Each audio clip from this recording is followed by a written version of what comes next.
नमस्कार प्रियजनों। जैसा कि मैंने आप लोगों से वादा किया था कि हम श्री गणेश महापुराण की कथा मैं आप लोगों के सामने लाइव लेकर आऊंगी। मैं आप लोगों के साथ इस कथा का प्रारंभ करूंगी। तो आज हमारी कथा का 5वां दिन है। आज की कथा प्रारंभ करने से पहले मैं आप लोगों से निवेदन करूंगी कि अगर आप लोगों को मेरी कथा, मेरा चैनल अच्छा लगता हो तो चैनल को लाइक और सब्सक्राइब ज़रूर करें। और आप लोगों से ये वादा ज़रूर करती हूँ कि जैसे ही हमारी गणेश महापुराण की कथा ख़त्म होगी उसके बाद हम भागवत पुराण का पाठ अपने चैनल पर स्टार्ट करेंगे।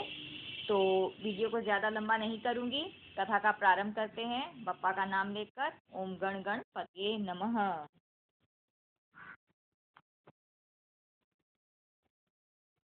आज की कथा हम अवतार खंड से शुरू करेंगे। श्री गणेश जी के प्रमुख अवतार। यूं तो परात्पर ब्रह्म श्री गजानन के असंख्य अवतार हैं। किंतु यहाँ हम मुद्गल पुराण में वर्णित 8 मुख्य अवतारों का ही वर्णन कर रहे हैं। वक्रतुंड, एकदंत, महोदर, गजानन, लंबोदर, विकट, विघ्नराज, धूम्रवर्ण। मुद्गल पुराण में गणेश जी के इन 8 अवतारों की व्याख्या करते हुए कहा गया है कि वक्रतुंडा वतार ब्रह्म, तो ब्रह्म को धारण करने वाला, व मत्स्रासुर का संहार करने वाला तथा सिंह वाहन वाला है। एक दंतावतार देही ब्रह्म का धारक और मदासुर का नाशक है तथा इसका वाहन भी मूषक है। गजनावतार सांख्य ब्रह्म धारक और लोभासुर का मारक है तथा मूषक वाहन वाला है। लंबोदरावतार शक्ति ब्रह्म जो कि सत्वरूप है का धारक और क्रोधासुर का नाशक है तथा मूषक वाहन वाला है। विकटावतार सौर ब्रह्म का धारक तथा कामासुर का उन्मूलन करने वाला और मयूर वाहन वाला है। विघ्न राजावतार का वाहन शेषनाग है तथा विष्णु ब्रह्म का धारक और ममतासुर का वध करने वाला है। वक्रतुंड देवराज इंद्र के प्रसाद से मत्स्रासुर नामी असुर का जन्म हुआ। उसने दैत्य गुरु शुक्राचार्य से शिव पंचाक्षरी मंत्र ओम नमः शिवाय की दीक्षा ली और भगवान शिव का अनुग्रह प्राप्त करने के लिए घोर तप किया। आशुतोष शिव ने उसे भगवती पार्वती सहित प्रकट होकर दर्शन दिए और इच्छित वर मांगने को कहा। असुर ने अपने मनोनुकूल वर पाया तथा प्रसन्न शंकर जी ने उसे एक वर और दे दिया, तुम्हें किसी से भय नहीं रहेगा। इस प्रकार सदाशिव से वर प्राप्त कर मत्सर अपने निवास पर आया और दैत्य गुरु शुक्राचार्य ने उसे सभी दैत्यों के राजा के रूप में अभिषिक्त किया।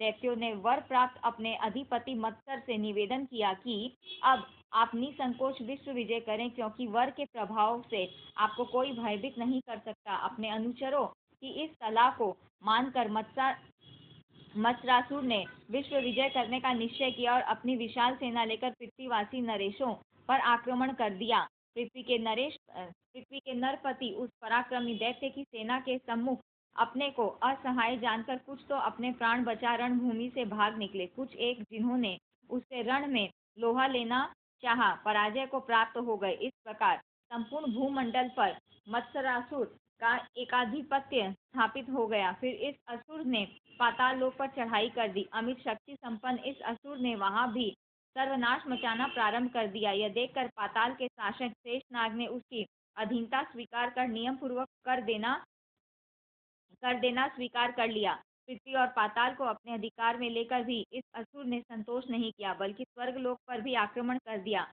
वरुण, कुबेर, यम आदि देवताओं को रण क्षेत्र में उसने पराजित किया और इंद्र की नगरी अमरावती को चारों तरफ से घेर लिया। पराक्रमी इंद्र भी उसका लोहा न ले सके और इस प्रकार मत्सरासुर स्वर्गलोक का भी अधिपति हो गया। असुरों से त्रस्त देवता मिलकर कैलाश पर्वत पर पहुंचे और भगवान शंकर से दैत्यों के उपद्रव की कथा कह सुनाई।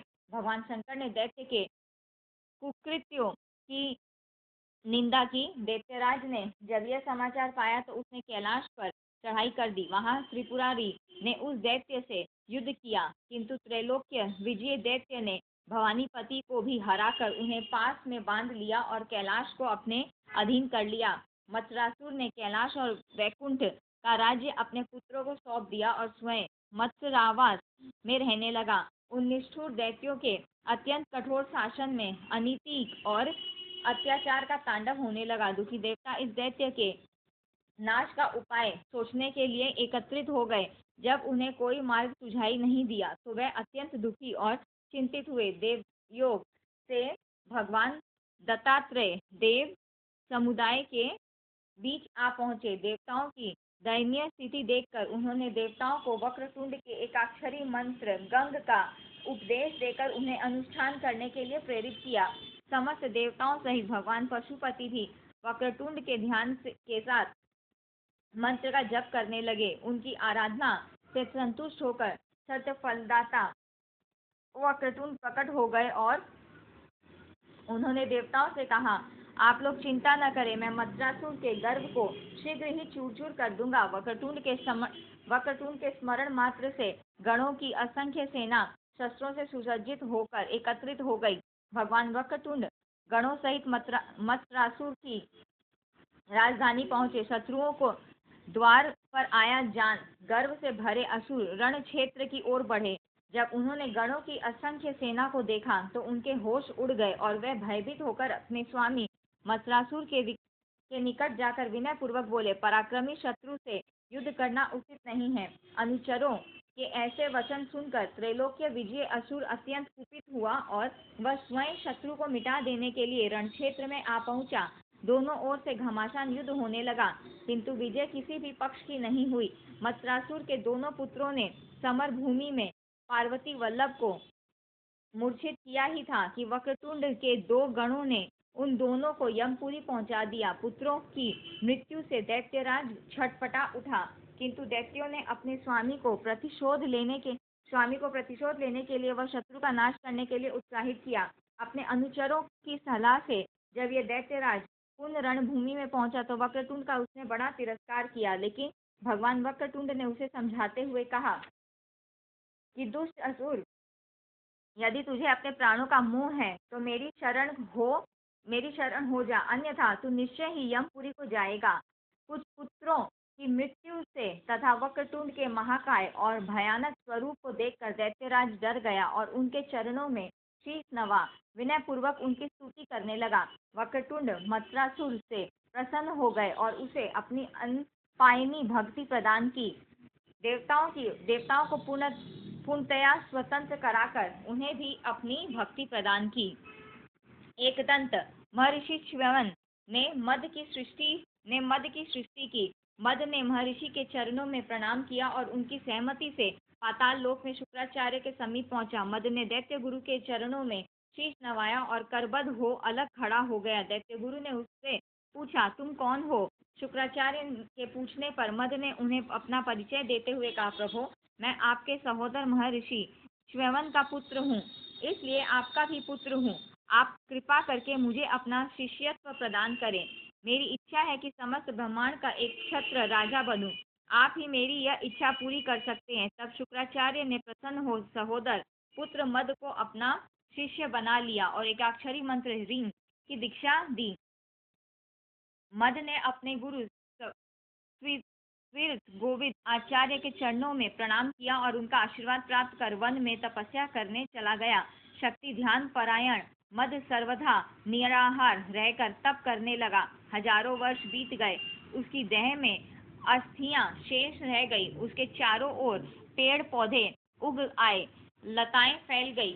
असुर के इस कठोर तप से सिंहाविहिनी भगवती प्रसन्न हो प्रकट हो गई। आदि शक्ति ने उसे सावधान किया तो असुर जगत जननी के चरणों में गिर पड़ा। उसकी स्तुति से प्रसन्न होकर भगवती ने उसे वर दिया, तुम निरोग रहोगे और तुम्हें ब्रह्मांड का अचल राज्य भी प्राप्त हो जाएगा। तुम्हारी प्रत्येक इच्छा पूर्ण होगी। इतना कहकर सुरेश्वरी अंतर्ध्यान हो गई और मदासुर प्रसन्न वदन अपने पूर्व को लौट आया। उसने अपने घर को अत्यंत सुंदर बनाया और प्रमादासुर की कन्या लालसा से विवाह कर लिया। दूर दूर से पराक्रमी दैत्य उसके नगर में आकर बसने लगे। दैत्य मदासुर के अनुचर गुरु शुक्राचार्य को आदर पूर्वक नगर में ले आए और तथा दैत्य गुरु ने उसे राज्य पद पर आसीन कर दिया। सुख सुविधाओं से युक्त हो दैत्यराज मद आनंद पूर्वक जीवन व्यतीत करने लगा। उसकी पत्नी लालसा से 3 पुत्र पैदा हुए, विलासी, लोलुप और धनप्रिय। अत्यंत शक्ति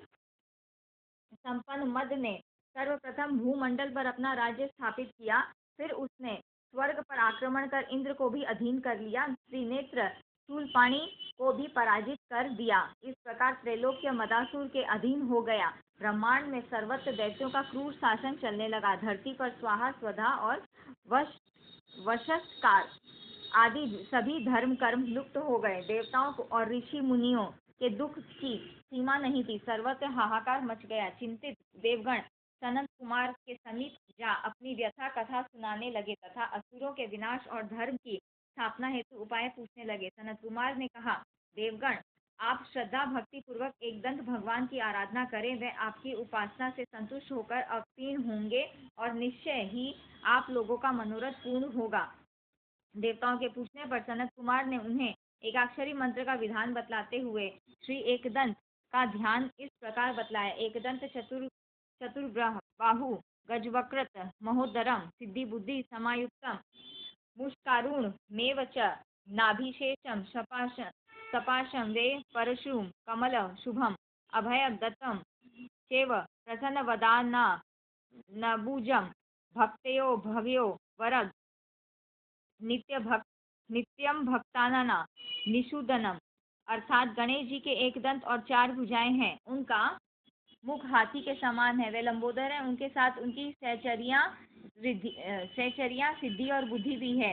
वे मूसक पर आरूढ़ हैं, उनकी नाभि में शेषनाग है, वे अपने हाथों में 5 परशु सुंदर कमल और अभय मुद्रा धारण करते हैं। उनका मुखारविंद प्रसन्नता से खिला हुआ है, वे भक्तों के लिए सदा वरदायक और अभक्तों के विनाशक हैं। इसके पश्चात महर्षि ने एकदंत शब्द की व्याख्या करते हुए कहा कि एक शब्द माया का सूचक है, वह माया देह स्वरूपा एवं विलासवती है। दंत शब्द सत्ता स्वरूप परमात्मा का वाचक है। वह गणेश माया के धारक हैं और वह स्वयं सत्ता मात्र परमात्मा स्वरूप से स्थित हैं। इसलिए उन्हें वेदवादी विद्वान एकदंत कहते हैं। महर्षि के आदेशानुसार देवगण भगवान एकदंत को संतुष्ट करने के लिए उनकी उपासना करने लगे। उन्हें तपश्चर्या करते 100 वर्ष व्यतीत हो गए। तब मूषक वाहन एकदंत प्रकट हुए, प्रभु के दर्शन कर प्रसन्न हुए। देवताओं और ब्राह्मणों ने उनकी स्तुति से प्रसन्न होकर पार्वती नंदन ने कहा कि देवगण वर मांगो। देवताओं ने निवेदन किया कि परम प्रभु दैत्यराज मदासुर के राज्य में हम देवगण स्थानच्युत और मुनिगण कर्म विमुख हो गए हैं। आप हमारे विघ्नों का नाश करें और हमें अपनी भक्ति प्रदान करें। एकदंत ने तथास्तु कहा। उधर देवर्षि नारद ने मदासुर को जाकर कहा कि ब्राह्मणों और देवताओं ने भगवान एकदंत को अपने तप से प्रसन्न कर लिया है और एकदंत ने उन्हें इच्छा पूर्ति का वर प्रदान किया है। अब वे तुम्हारा प्राण हरण करेंगे। मदासुर ये सुनकर अत्यंत कुपित हुआ और अपनी विशाल सेना लेकर युद्ध करने को चल दिया। मार्ग में एकदंत प्रकट हो गए। राक्षसों ने देखा अत्यंत उग्र मुष्कारुण महाकाय नरकुंजर 4 हाथों में भयानकतम परशु पाश आदि आयुध व यह भयानक मुष्कारुण नर नाग कौन है? भयाक्रांत असुर कोलाहल करने लगे। दैत्य एकदंत को देखकर डर गए थे। मदासुर ने अपने दूत से कहा, तुम जाकर पूछो वह विकट नर नाग कौन है। दूत ने एकदंत के समीप जा उनके चरणों में प्रणाम किया और हाथ जोड़कर आदर पूर्वक कहा, मैं त्रैलोक्याधिपति मदासुर का दूत हूँ। मेरे स्वामी आपकी अद्भुत मूर्ति देखकर विस्मित हो गए हैं। वह जानना चाहते हैं कि आप कौन हैं, कहाँ से आ रहे हैं और आपको क्या कार्य है। उनका संशय निवारण करें। तब एकदंत ने हंसते हुए कहा, मैं स्वानंदवासी हूँ और अभी स्वानंद से ही यहाँ मदासुर का वध करने आया हूँ। तुम अपने स्वामी से जाकर कह दो कि वह अपने प्राणों का मोह रखता है तो देवताओं से द्वेष त्याग कर मेरी शरण ग्रहण करे, अन्यथा मैं उसके प्राणों का अवश्य ही हरण करूंगा। दूत ने जब एकदंत का संदेश मदासुर को दिया तो उसे नारद जी की बात स्मरण हो आई। उसने एकदंत के कर कमलों में अमित तेजस्वी परशु और पाश देखा। इतने पर भी वह महाक्रूर असुर मद युद्ध के लिए तत्पर हो गया। मदासुर ने जैसे ही धनुष पर बाण संधान करना चाहा कि तीव्र परशु उसके हृदय स्थल पर आग लगा।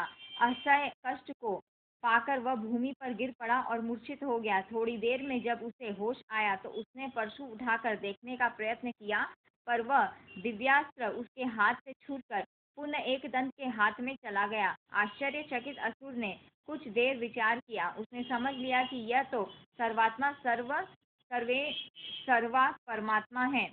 इतना समझते ही वह अपना आसुरी भाव छोड़कर उन परम प्रभु के चरणों में गिर पड़ा। स्तुति करके हाथ जोड़कर कहने लगा, प्रभु, आज मुझे आपका दुर्लभ दर्शन प्राप्त हो गया। यह मेरा सौभाग्य है। मैं आपकी शरण में हूँ। आप मुझे क्षमा करते हुए अपनी ऋण भक्ति प्रदान करें। भगवान एकदंत बोले कि जहाँ देवी संपदा से पूर्ण मेरी पूजा आराधना हो, वहां तुम मत जाना और इसके विपरीत आसुरी भाव के कर्मों का फल तुम भक्षण करते रहना। तब एक दंत से वर प्राप्त कर मदासुर पाताल लोक को चला गया और देवगण भगवान एक दंत की स्तुति करते अपने अपने स्थान को गए। महोदर, पूर्व युग में तारक नाम का एक असुर था। उसने ब्रह्मा जी की बहुत समय तक आराधना की थी और विधाता से वर प्राप्त कर त्रैलोक्य का स्वामी बन गया था। उसके शासन काल में देवता और मुनि अत्यंत पीड़ित थे। वह वनों में रहकर कष्टमय जीवन व्यतीत करते थे। देवताओं और ऋषियों ने काफी समय तक शिव और शिवा की आराधना की। भगवान आशुतोष चूंकि समाधिस्थ थे, इसलिए उन्होंने माता पार्वती की शरण ली। भगवती ने देवगणों को उनका कार्य संपादन करने का आश्वासन दिया और अत्यंत रूपवती भीलनी के रूप में शिव के आश्रम में गई। वह वन में सुगंधित पुष्पों को चुनते हुए मोह उत्पन्न कर रही थी। त्रिनयन की समाधि भंग हुई और उन्होंने बलात् आकृष्ट करने वाली लावण्यमयी युवती को ध्यानपूर्वक देखा। प्रलयंकर को देखते ही भीलनी अदृश्य हो गई। तब शिव के द्वारा अत्यंत उग्र पुरुष मोह उत्पन्न हुआ। वह सुंदर और मानी था। ध्यान से पार्वती की लीला समझ भगवान शंकर ने क्रोध में आकर कामदेव को भस्म कर दिया। काम की पत्नी ने महोदर की आराधना की। महोदर ने प्रकट होकर कहा, तुम्हारे पति को रहने के लिए अन्य देह प्रदान कर रहा हूँ, क्योंकि शिव के शाप को मैं अन्यथा नहीं कर सकता। उन्होंने कामदेव के निवास योग्य शरीर एवं स्थानों का वर्णन करते हुए कहा, महामते, यौवन, नारी और पुरुष तुम्हारे सुंदर वास स्थान है। गान, मकरंद रस, पक्षियों के मधुर कलरव, उद्यान, वसंत और चंदनादि तुम्हारे सुंदर आवास हैं। विषयासक्त मनुष्यों का संग, गृहों, अंगों का दर्शन, मंद वायु, सुंदरवास, नए वस्त्र और आभूषण आदि, यह सब नाना प्रकार के शरीर मैंने तुम्हारे निमित्त निर्मित किए हैं। इन शरीरों में वास करते हुए तुम पूर्व की तरह ही देवताओं सहित शंकर भगवान को भी जीत सकोगे। इस प्रकार तुम्हारे मनोभू, स्मृतिभू आदि नाम होंगे। कामदेव की प्रार्थना पर दयामय गणेश जी ने पुण्य कहा, श्री कृष्ण के अवतार लेने पर तू ही उनका पुत्र प्रद्युम्न होगा। शिवपुत्र कार्तिकेय ने भी महोदर की आराधना की थी। स्वामी कार्तिकेय ने महोदर के षडाक्षरी मंत्र वक्रतुंडाय हुम का सविधि जप किया था। इससे प्रसन्न होकर सद्य फलदाता गणेश जी ने उन्हें तारकासुर को मारकर देवताओं की इच्छा पूर्ण करने का वर प्रदान किया। वर पाकर हर्षमग्न असुर अपने गुरु के निकट पहुंचा तो शुक्राचार्य ने उसे दैत्यों के राजा के पद पर आसीन कर दिया। महान दैत्यों का सम्राट बन मोहासुर ने त्रैलोक्य पर विजय प्राप्त कर ली। असुर के भय से देवता और मुनिगण अरण्य में छिप गए। मोहासुर अपनी रूपवती पत्नी मदिरा प्रमादासुर की पुत्री के साथ सुखपूर्वक जीवन बिताने लगा। कर्म, धर्म, वर्णाश्रम आदि सभी नष्ट हो गए। दुखी देव भगवान सूर्य की शरण में गए। उन्होंने एकाक्षरी मंत्र जाप से गणपति को प्रसन्न करने का विधान देवताओं को बतला दिया। देवता और मुनिगण कष्टों को सहते हुए मूषक वाहन गणेश जी की प्रसन्नता के लिए आराधना करने लगे। उनकी आराधना से प्रसन्न होकर महोदर प्रकट हो गए और देवताओं तथा ब्राह्मणों की स्तुति से प्रसन्न होकर उन्हें आश्वस्त किया, मैं स्वयं मोहासुर का नाश करूंगा। महोदर मोहासुर से युद्ध करने को चलने लगे। यह संवाद देवऋषि नारद ने दैत्यराज मोहासुर को जा सुनाया। देवर्षि ने मोहासुर को अनंत पराक्रमी सर्वसमर्थ सर्वेश्वर महोदर का सत्य रूप भी समझा दिया तथा असुर को प्रेरणा दी कि तू उन पर ब्रह्म की शरण में चला जा। दैत्य गुरु शुक्राचार्य ने भी महोदर की शरण में चले जाने की आज्ञा दी। इतने में ही महोदर उदूत भगवान लक्ष्मीपति विष्णु मोहासुर के यहाँ आए और उससे कहा, अचिंत अचिंत शक्ति संपन्न परम प्रभु महोदय ने कहा कि यदि तुमको अपने प्राणों का मोह है तो देवताओं, ऋषियों, मुनियों को सधर्म परायण समस्त प्राणियों के सुखपूर्वक जीवन बिताने में व्यवधान पैदा न करने का वचन दो और परम प्रभु महोदय की शरण में जाओ। ऐसा करने पर परात्पर ब्रह्म महोदय तुम्हें क्षमा कर देंगे, अन्यथा होने पर वह तुम्हारे प्राणों का हरण कर लेंगे। मैं अखंड ज्ञानानंद महोदय भगवान की शरण ग्रहण करता हूँ। अहंकार शून्य चित्त से मोहासुर ने कहा, आप उन परम प्रभु को मेरे नगर में सादर लाकर मुझे उनके दर्शन और सादर अभिनंदन का दुर्लभ अवसर प्रदान करें। मोहासुर की प्रार्थना पर महोदय ने उसके नगर में प्रवेश किया। मोहासुर ने उनका अभूतपूर्व स्वागत किया। उसने गदगद कंठ से प्रभु की स्तुति की तथा उनकी प्रत्येक आज्ञा का पालन करने का वचन दिया। मोहासुर के शांत होने से देवता, ऋषि, ब्राह्मण और धर्मपरायण स्त्री पुरुष सभी सुखी हो गए। गजानन एक बार धन का राजा कुबेर कैलाश पहुंचा ताकि शिव और शिवा के दर्शन प्राप्त कर सके। वहां जाकर उसने जगत जननी पार्वती और त्रिनेत्रधारी भगवान शंकर का दर्शन लाभ किया। अमित सौंदर्य की स्वामिनी भगवती पार्वती को कुबेर अपलक निहारने लगा। उसका इस तरह देखना शिवा को भला प्रतीत नहीं हुआ और क्रुद्ध हो गई। जगत जननी की कोप भरी दृष्टि से भयभीत कुबेर से लोभासुर नामक दैत्य उत्पन्न हुआ। लोभासुर अत्यंत पराक्रमी और प्रतापी था। लोभासुर दैत्य गुरु शुक्राचार्य की शरण में जा पहुंचा और उनसे शिष्यत्व प्रदान करने के लिए विनती करने लगा। असुर गुरु ने उसे शिव के पंचाक्षरी मंत्र नमः शिवाय मंत्र का उपदेश दिया तथा तप करने की प्रेरणा दी।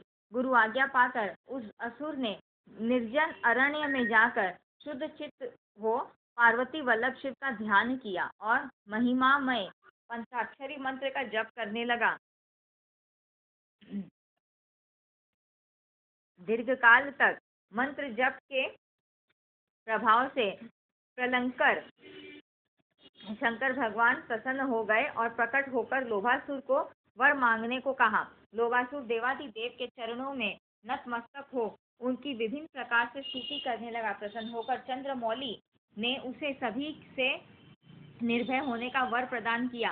निर्भय लोभासुर ने प्रमुख दैत्यों को एकत्रित करके विशाल सेना बना ली। उन असुरों की सेना के बल पर लोभासुर भूमंडल का स्वामी बन गया। जिन जिन भूपतियों ने उससे युद्ध करने का प्रयत्न किया उन्हें मौत के मुख में झोंक दिया।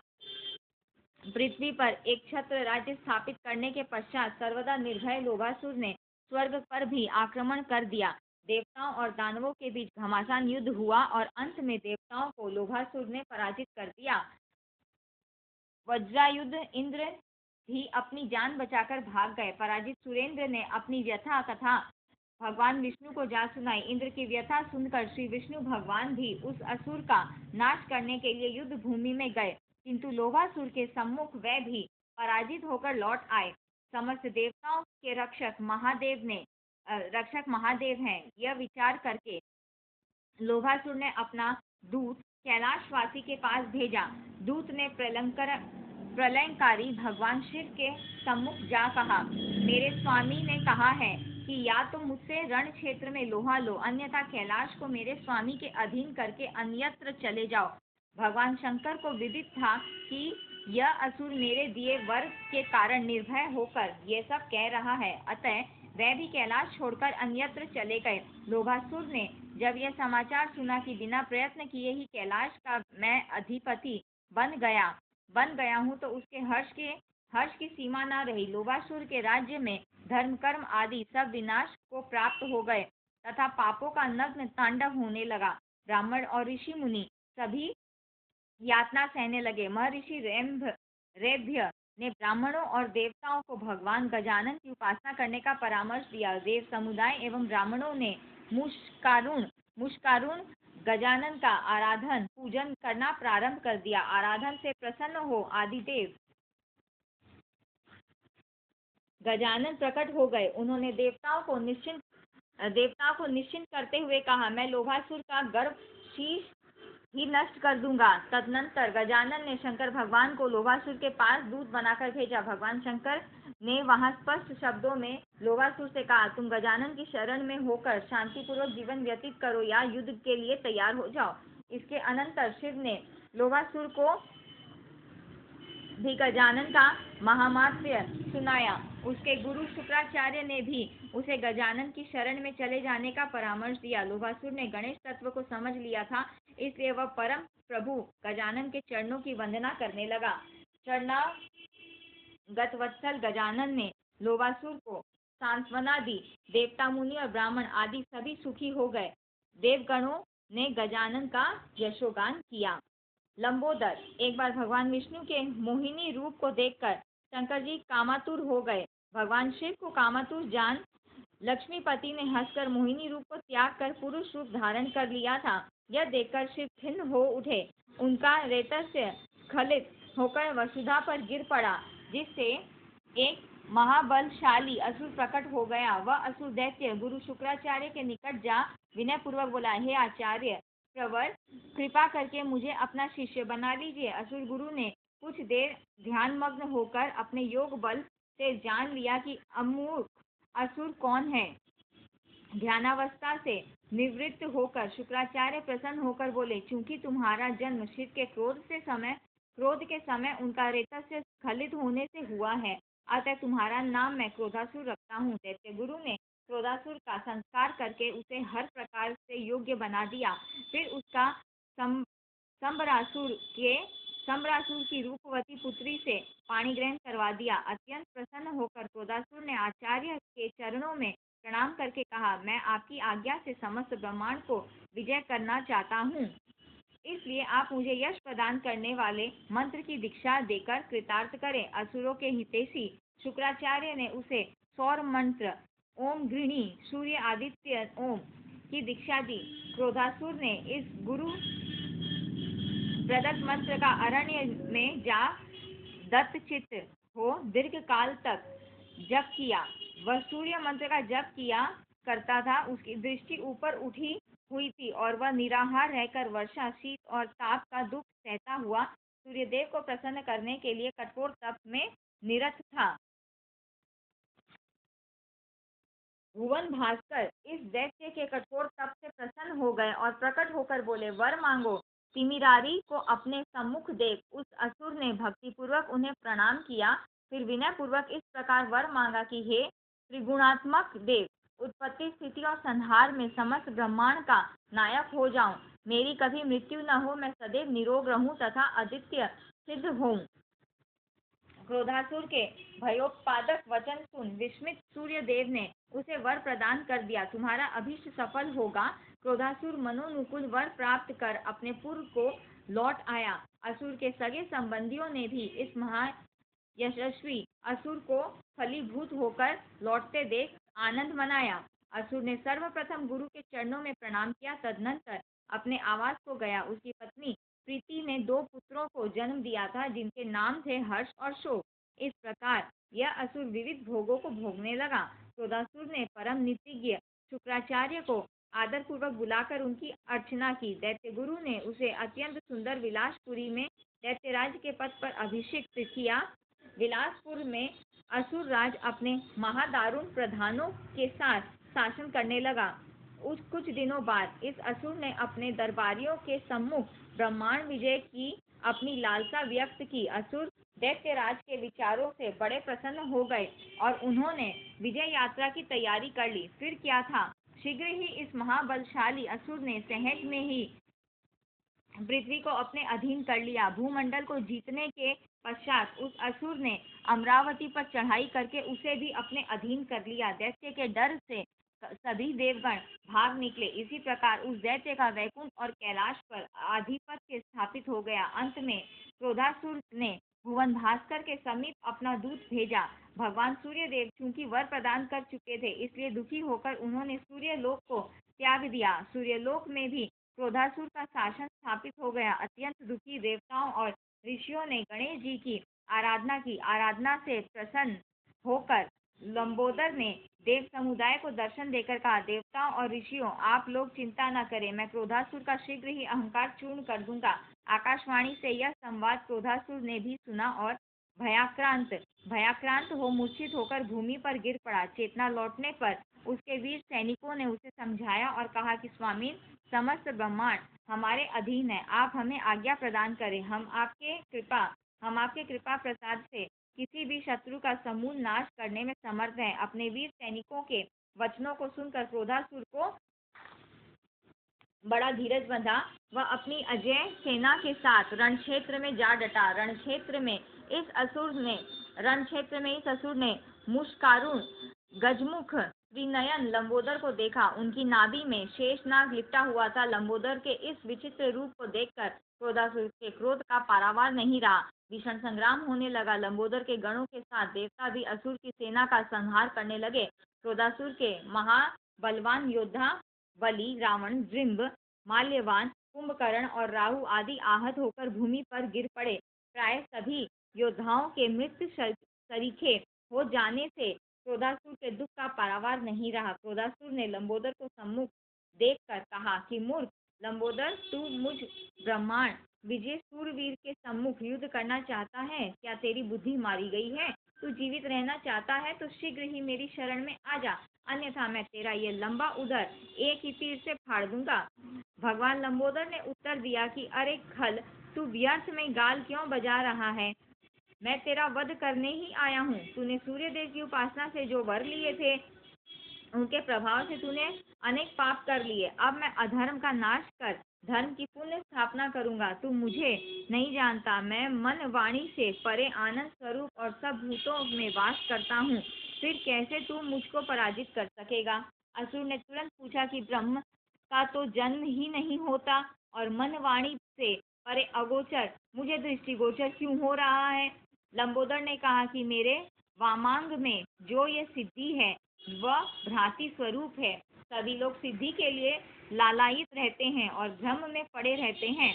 दक्षिणांग में बुद्धि विराजमान है जो भ्रांति को धारण करती है। बुद्धि से विचार करके फिर मनुष्य उस विषय में भ्रांत होता है। स्वयं बुद्धि चित्त स्वरूपा है। यह 5 प्रकार की होती हैं। सिद्धि पंच भ्रांतिमयी है और मैं इन दोनों सिद्धि और बुद्धि का पति हूँ। नाना प्रकार का विश्व और ब्रह्म मेरे उदर से उत्पन्न हुआ है।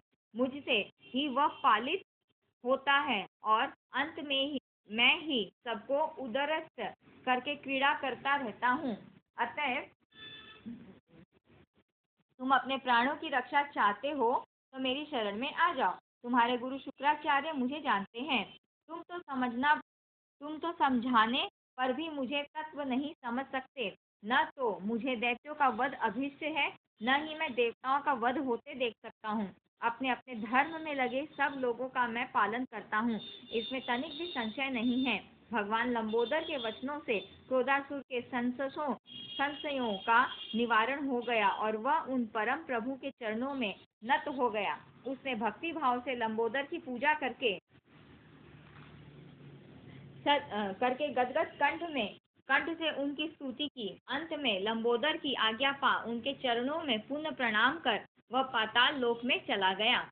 विकट शेषाई विष्णु भगवान जब जलंधर पत्नी वृंदा के समीप पहुंचे तो उनके शुक्र से अत्यंत तेजस्वी कामासुर की उत्पत्ति हुई। कामासुर ने दैत्य गुरु शुक्राचार्य की शरण जा उन्हें दंडवत प्रणाम किया और विनय पूर्वक बोला कि आचार्य प्रवर, मुझे शिष्य का कर्तव्य पालन करने की आज्ञा प्रदान करें।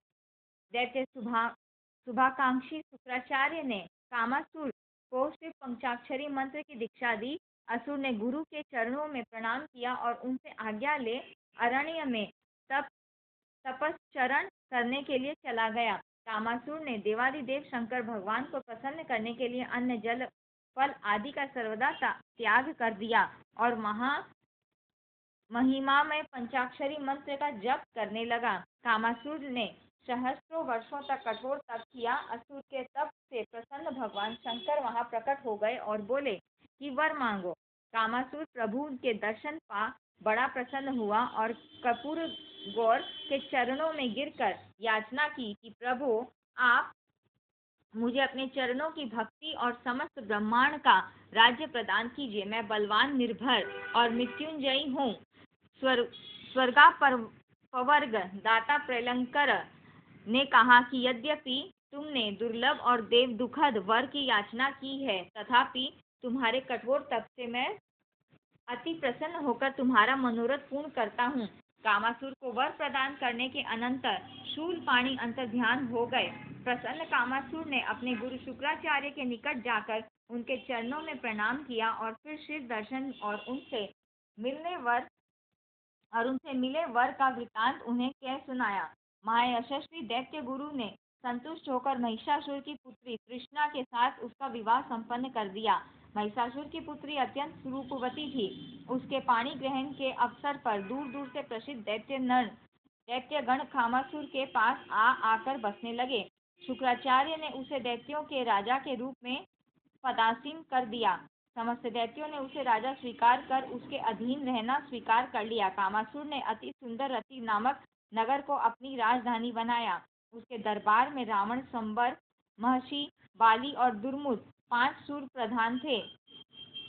कामासुर इन प्रचंड दैत्यों के साथ राजकार्य को चलाने लगा। एक दिन असुर राजा ने अपने प्रधान दैत्यों के साथ विचार विमर्श किया और भूमंडल के नरपतियों पर विजय प्राप्त करने के लिए चढ़ाई कर दी। असुरों के तीक्ष्णतम शरों की मार से व्याकुल होकर सभी भूपति उसके अधीन हो गए। फिर उसने स्वर्ग पर आक्रमण किया। स्वयं वज्रायुध इंद्र भी उसके सम्मुख टिक न सके। इस प्रकार त्रैलोक्य को कामासुर ने अपने अधीन कर लिया। कामासुर के राज्य में समस्त धर्म कर्म विनाश को प्राप्त हो गए। छल, कपट और झूठ का साम्राज्य चहुं ओर फैल गया। स्वाहा, स्वधा और वशस्कार आदि ही लुप्त नहीं हुए, बल्कि वर्णाश्रम धर्म भी मिटने लगा। उसके राज्य में देवता, ऋषि, मुनि और धर्मपरायण जन अत्यंत कष्ट पाने लगे। विपत्ति से किस प्रकार त्राण पाया जाए, यह मंत्रणा करने जब समस्त देव समुदाय एकत्रित था, तो उनके बीच महर्षि मुद्गल भी आ पहुंचे। देवताओं ने अर्घ्यादि से ऋषि की अर्चना की और देवादिदेव शिव ने पूछा कि हे महर्षि, हमें कामासुर से त्राण पाने का उपाय बतलाइए। मुनिश्रेष्ठ मुद्गल ने कहा कि आप लोग सिद्ध क्षेत्र मयूरेश में जाकर जप करें। वहां आपके तप से प्रसन्न हो स्वयं भगवान गणेश विकट प्रकट होंगे और आपके संकटों का निवारण करेंगे। शिवादि देवता पावनतम मयूरेश क्षेत्र में पहुंच गए। वहां उन्होंने भक्ति पूर्वक भगवान निकट की पूजा की। तदनंतर वे एकाक्षरी मंत्र का विधि पूर्वक जप करने लगे और अश्रुपूरित नेत्रों से उनकी स्तुति करने लगे। भक्तवत्सल मयूर वाहन विकट भगवान ने प्रकट होकर कहा कि देवताओं, वर मांगो, मैं तुमसे अत्यंत प्रसन्न हूँ। देवताओं ने निवेदन किया कि प्रभो, दैत्यराज कामासुर के कारण हम सभी देवता स्थान भ्रष्ट हैं, आप हमारी रक्षा करें। मयूरेश ने कहा कि मैं शीघ्र ही कामासुर का वध करके समस्त देव समुदाय एवं मुनियों को निरापद कर दूंगा। आकाशवाणी के से कामासुर ने भी यह घोषणा सुनी। उसने अपने सहचर असुरों से विचार विमर्श किया तथा मस्त वीर दैत्यों ने देवताओं और मुनियों पर आक्रमण कर दिया। देवगण और मुनि भयाक्रांत होकर परम प्रभु मयूरेश को पुकारने लगे। 5 अंकुशधारी मयूर वाहन महाविकट गजानन तुरंत ही प्रकट हो गए। उन्होंने भयानक गर्जना की। शिवादि देवता उनकी स्तुति करने लगे। अब मैं शीघ्र ही कामासुर को नष्ट करूंगा। मयूर वाहन ने कहा। अपने प्रबलतम सैनिकों के साथ कामासुर भी वहां आ पहुंचा। दोनों ओर से घमासान युद्ध होने लगा। देवताओं के प्रबल प्रहारों से दैत्यगण व्याकुल हो गए। असुरगण भयाक्रांत हो यत्र तत्र भागने लगे। उस भीषण युद्ध में कामासुर के 2 प्रिय पुत्र शोषण और दुष्पुर मारे गए। पुत्रों के निधन से क्रुद्ध होकर कामासुर सम्मुख आकर परम प्रभु से बोला कि मूर्ख, मैंने त्रैलोक्य को वश में कर रखा है। मेरे वीर देवगण मूर्छित पड़े हैं। यदि तू प्राण रक्षा चाहता है तो यहाँ से शीघ्र ही भाग जा। तब हंसते हुए मयूर वाहन विकट ने कहा कि असुर, तूने शिव वर के प्रभाव से बड़ा अधर्म किया है। मैं सृष्टिकर्ता एवं संहारकर्ता और जन्म मृत्यु रहित हूँ। तू मुझे किस प्रकार मार सकता है। अपने गुरु शुक्राचार्य के उपदेश को स्मरण करके मेरे स्वरूप को समझ। यदि तू जीवित रहना चाहता है तो मेरी शरण में आ जा, अन्यथा तू निश्चय ही मेरे हाथों मारा जाएगा। मयूरवाहन के नीतिपूर्ण वचन सुनकर कामासुर अत्यंत कुपित हुआ। उसने अपनी भयानक गदा मयूरवाहन पर फेंकी, किंतु वह गदा परम प्रभु को स्पर्श न कर पृथ्वी पर गिर पड़ी। यह देख दैत्यराज कामासुर सहसा मूर्छित होकर गिर पड़ा। कुछ देर बाद जब उसे चेत हुआ तो उसने अंग प्रत्यंग में भयानक पीड़ा का अनुभव किया तथा अपने शरीर को अशक्त पाया। कामासुर ने आश्चर्यपूर्वक अपने मन में विचार किया कि इस अद्भुत देव ने बिना शस्त्र के ही मेरी ऐसी दुर्दशा कर दी, और यदि यह शस्त्र का प्रयोग करेगा तब न जाने क्या होगा। युद्ध में तो यह निश्चय ही मुझे मार डालेगा। मन में विचार कर उसने भगवान विकट से अनेक प्रश्न किए, और जब उसे उनका समाधान मिल गया तो वह दयामय मयूर वाहन विकट की शरण में हो गया। मूषक ध्वज ने उसे अपनी भक्ति प्रदान की। कामासुर शांत जीवन बिताने का वचन दे और मयूर वाहन के चरणों में सिर नवाकर पाताल लोक को चला गया।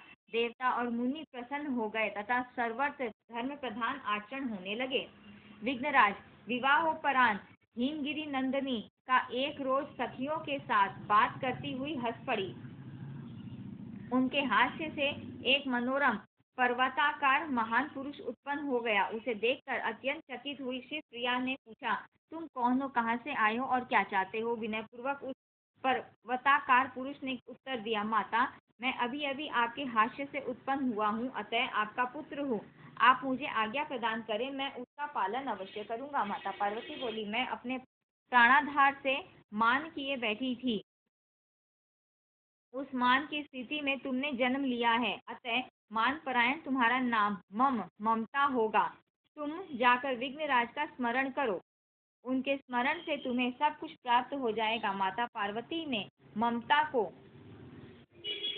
षडाक्षरी मंत्र वक्रतुंडाय हूम की दीक्षा दी। ममता ने अत्यंत भक्ति पूर्वक माता के चरणों में प्रणाम किया और वन में तपस्या करने को चला गया। अरण्य में ममता की भेंट संबरासुर से हुई। पार्वती पुत्र मम ने उनसे पूछा, महाभाग, आप कौन हैं तथा यहाँ कैसे पधारे हैं।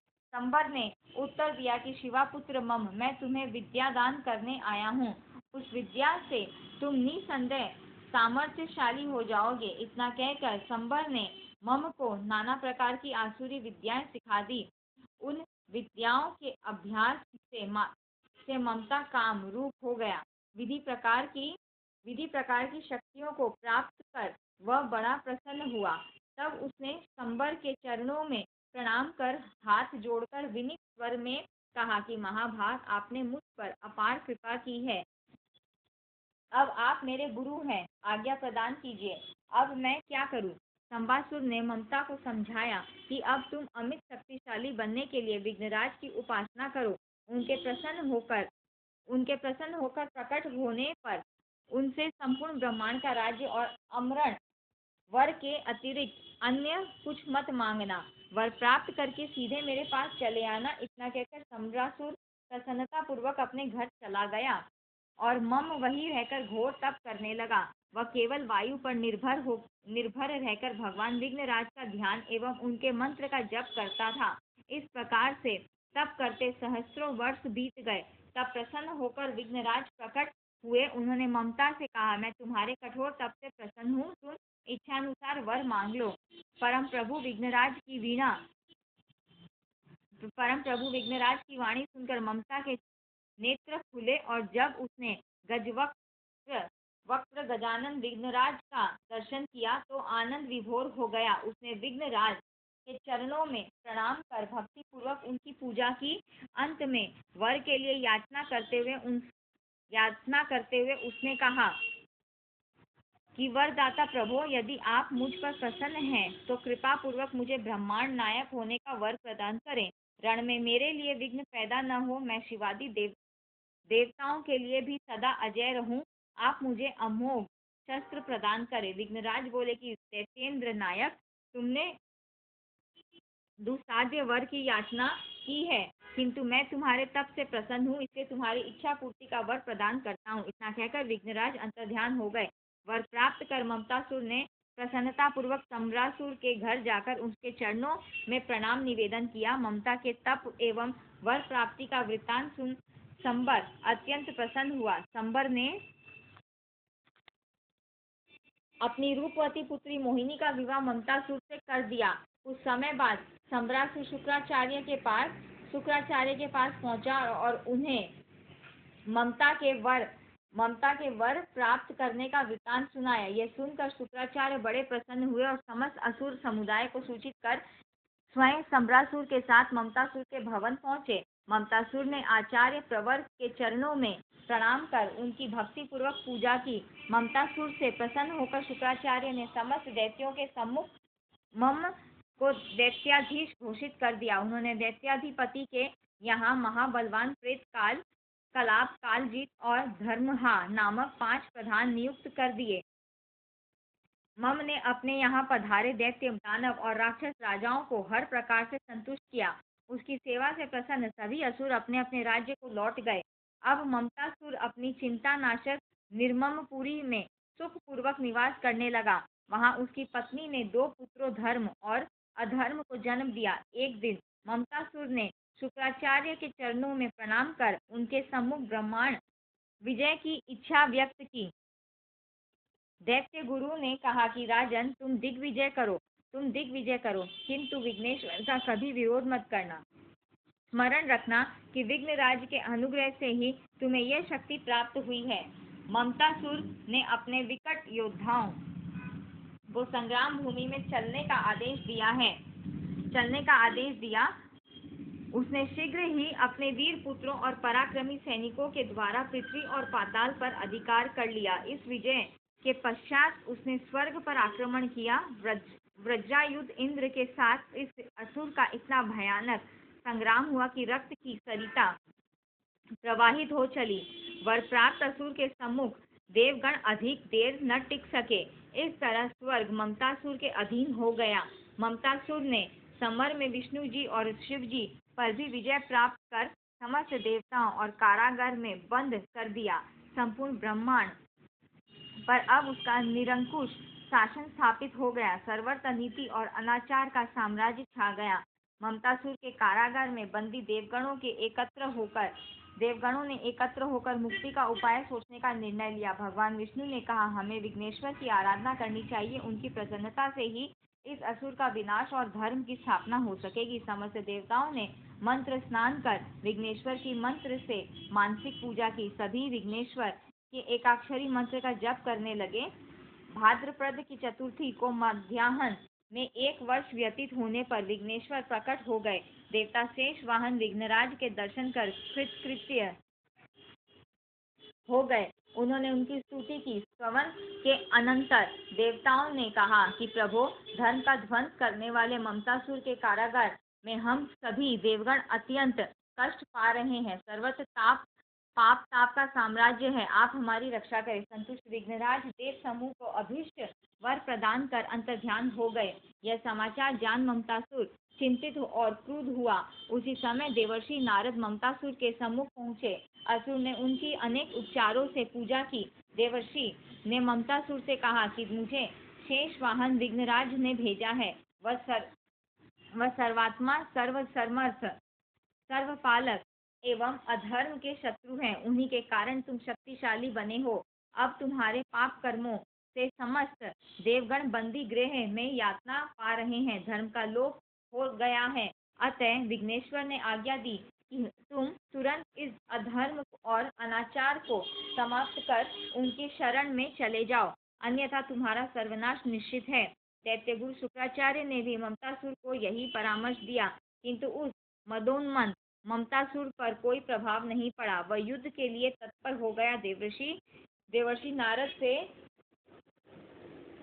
यह समाचार पा देवादिदेव विघ्नराज ने कहा, मैं ममतासुर के तर्प का दलन शीघ्र ही करूंगा। ममतासुर अपने दोनों पुत्रों और अजय वाहिनी सेना के साथ पृथ्वी को कंपित करता युद्ध क्षेत्र में आ पहुंचा। मत एवं निरंकुश दानव मम की दुष्टता देखकर विघ्नराज बड़े कुपित हो गए और उन्होंने अपना कमल असुर सैन्य के बीच छोड़ दिया। कमल की गंध से सभी असुर सर्वदा अशक्त एवं मूर्छित हो गए। ममतासुर काफी देर मूर्छित रहने के पश्चात जब चेत में आया तो उसने अपने समीप कमल को देखा। यह देखकर वह विघ्नराज के चरणों में गिर पड़ा और दीन होकर अपने कर्मों की क्षमा मांगने लगा। दयामय विघ्नराज प्रसन्न हुए और उन्होंने उसे अपनी भक्ति देते हुए कहा कि तुम अपने स्थान पर मेरी आराधना में लगे रहकर निर्भयता पूर्वक निवास करो। अन्य लोगों द्वारा अपने धर्म की रीति के विरुद्ध कर्म किया गया हो, उसके श्रेष्ठ फल को तुम भोगो। असुर जहाँ सर्वप्रथम मेरा पूजन न किया गया हो, वहाँ लोगों को ममता से मोहित कर उनके हृदय में विराज कर तुम उन पर राज करो। जो मेरे भक्त हों उनकी स्नेह भाव से दास की भांति रक्षा करो। जिनका मेरे प्रति प्रेम न हो उन्हें ममता से युक्त कर दो। अब दैत्यराज ने विघ्नराज के चरणों में प्रणाम कर उनकी आज्ञा शिरोधार्य कर ली। समस्त देवगण मुक्त होकर भगवान विघ्नराज का गुणगान करते अपने लोक को चले गए। धूम्रवन। एक बार लोक पिता में ब्रह्मा जी ने सूर्य देव को कर्मराज के अधिपति के पद पर अभिषिक्त कर दिया। राज्य पद पाकर सूर्य देव के मन में अहंकार का उदय हो गया। वे मन में सोचने लगे कि कर्म के प्रभाव से ब्रह्मा सृष्टि की रचना करते हैं, कर्म से विष्णु जी जगत का पालन करते हैं, कर्म के द्वारा शिव जी संहार करने में समर्थ हैं और कर्मों के फल स्वरूप शक्ति जगत की पालिका और पोषिका है। निसंदेह समस्त जगत कर्माधीन है और मैं उन कर्मों का संचालक देवता हूँ, अतः सभी मेरे अधीन है। सूर्यदेव के मन में ऐसा अहम भाव पैदा होते ही उन्हें छींक आ गई और उस छींक से एक महाबलशाली पुरुष उत्पन्न हुआ। वह बलशाली पुरुष दैत्य गुरु शुक्राचार्य की शरण में जाकर बोला कि प्रभु मेरा संस्कार करो। आचार्य प्रवर ने ध्यानावस्था में आने वाले के बारे में जान उसका नाम अहम रख दिया। अहम को उन्होंने गणेश जी के 16 अक्षरी मंत्र की ओम गण गो गणपते विघ्न विनाशिने स्वाहा दीक्षा दी। असुर गुरु की आज्ञा पाकर वह वन को चला गया। अरण्य में जा अहम ने निराहार रहकर भगवान धूम्रवर्ण का ध्यान करते हुए दीर्घकाल तक मंत्र जप किया। अहम की भक्ति से प्रसन्न हो धूम्रवर्ण प्रकट हो गए और बोले कि वर मांगो। अहम ने ब्रह्मांड का राज्य मांगा और देवादिदेव धूम्रवर्ण ने तथास्तु कहा और अंतर्ध्यान हो गए। मूषक ध्वज से मनोनुकूल वर पाकर अहम गुरु चरणों में पहुंचा और समूचा वृत्तांत कह सुनाया। शुक्राचार्य बड़े प्रसन्न हुए। उन्होंने समस्त असुर समुदाय को बुलाकर अहम की उपलब्धि का समाचार सुनाया। सभी असुरों ने प्रतापी अहम की अधीनता में रहना स्वीकार कर लिया। अहंकारसुर के लिए विशेषप्रिय नामक एक सुंदर नगर बसाया गया। अहम को योग्यतम पात्र समझकर प्रमादासुर ने अपनी रूपवती पुत्री ममता का पाणी ग्रहण उसके साथ कर दिया। कुछ दिनों बाद उसके गर्भ और श्रेष्ठ नामक 2 पुत्र उत्पन्न हुए। कुछ समय बाद अहम के ससुर प्रमादासुर ने उसे कहा कि तुमने ब्रह्मांड विजय का वर प्राप्त कर लिया है, फिर व्यर्थ में समय क्यों नष्ट कर रहे हो। त्रैलोक्य विजय कर सुखोपभोग करो। अपने ससुर की बात सुन अहम ने दैत्य गुरु शुक्राचार्य का आशीर्वाद प्राप्त किया, ब्रह्मांड को जीत लिया। सर्वत्र अहंकारासुर का साम्राज्य स्थापित हो गया। देवता ऋषि एवं धर्मात्मा लोग वनों में कंदराओं में जा छिपे। परम स्वतंत्र अहंकारासुर मध्य मास का प्रेमी तो था ही, वह मनुष्य नागों और देवताओं की कन्याओं को हरण कर बलात् उनका शील भंग करने लगा। इस प्रकार पापरत दुष्टात्मा अहम अपने आराध्य देव को भी भूल गया। एक दिन अहम की राज्य सभा में अधर्म धारक नामक एक असुर आया और अहम को कहने लगा कि राजन, आपका साम्राज्य तो समस्त ब्रह्मांड पर स्थापित हो गया, किंतु अमरगण पहाड़ों की गुफाओं और वनों में छिपकर हमारे अनिष्ट का प्रयत्न करते रहते हैं। अमरों का पोषण यज्ञादि कर्म से होता है। यदि हम यज्ञादि कर्म को समाप्त कर दें तो वे स्वयं समाप्त हो जाएंगे। अधर्म धारक की बात सुनकर अहम बड़ा प्रसन्न हुआ और उसने आज्ञा दी कि कोई यज्ञ न करे, मंदिरों में मेरी प्रतिमा की पूजा हो। अहम ने अधर्म धारक को ऐसा सद परामर्श देने के लिए धन्यवाद दिया। देवताओं के दुख की सीमा न रही। सभी देवताओं ने विचार विमर्श किया कि भगवान धूम्रवर्ण की कृपा से अहम ने यह सब कुछ पाया था, किंतु अब वह उन्हें सर्वदा भूल बैठा है। अतः हम लोगों को उन्हीं का स्मरण कीर्तन करना चाहिए। तब देवताओं की आराधना से मूषक ध्वज प्रसन्न हो गए तथा प्रकट होकर बोले, मैं अहंकासुर का शीघ्र ही वध करूंगा। आप लोग चिंता न करें। भगवान धूम्रवर्ण ने स्वप्न में दैत्यराज को दर्शन दिया। देवादिदेव की विकराल डरावनी मूर्ति देख असुरराज भयभीत हो गया और उसने अपने स्वप्न की बात अन्य असुरों को बतलाई। उसके पुत्रों ने कहा कि स्वप्न मिथ्या होते हैं, आपको हमारे रहते चिंता नहीं करनी चाहिए। स्वप्न को फलीभूत न होते देख गजमुख ने देवर्षि को दूत बनाकर भेजा। देवर्षि के समझाने पर असुर जब नहीं माना तो धूम्रवर्ण ने अपना पास छोड़ दिया। पास जहाँ असुरों को देखता वहीं उनको बांध कर समाप्त कर देता। असंख्य असुरों को मरने पर चिंतित अहम दैत्य गुरु असंख्य असुरों के मरने पर चिंतित अहम दैत्य गुरु की शरण में पहुंचा। शुक्राचार्य ने उसे गणेश तत्व समझाते हुए उनकी शरण में जाने का परामर्श दिया। गुरु की आज्ञा से अहम भगवान धूम्रवर्ण की शरण में पहुंच गया। देवताओं ने भी प्रसन्न होकर मंगलमूर्ति सूरनायक गणेश जी की जय जयकार की और स्वधाम को लौट गए। तो प्रियजनों, आपने देखा कि इस तरह हमने आज की कथा का समापन कर लिया है। उम्मीद है कि आप लोगों को मेरी कथा अच्छी लगी होगी। अच्छी लगी हो तो चैनल को लाइक और सब्सक्राइब जरूर करें और यहीं पर हम अपने पाठ का समापन करते हैं। ओम गणगणपते नमः।